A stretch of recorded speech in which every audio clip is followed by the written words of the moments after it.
anak.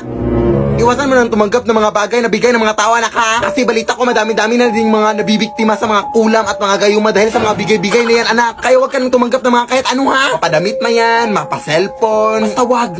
Ah, sige na. Sino yan?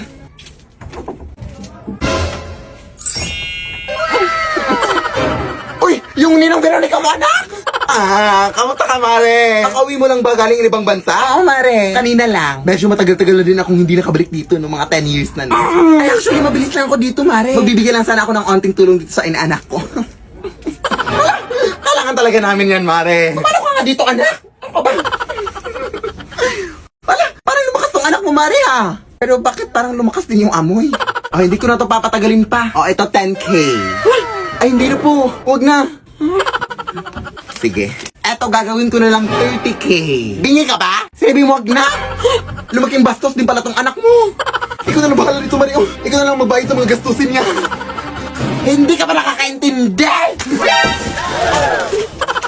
Huwag na nga! Punutin mo yung mga pera mo! Bumpas ka na! Dami mong data! Garaw! Buti na palabas natin sininang, Nay, no? Kulanin pa tayo nun. Lead me, Lord.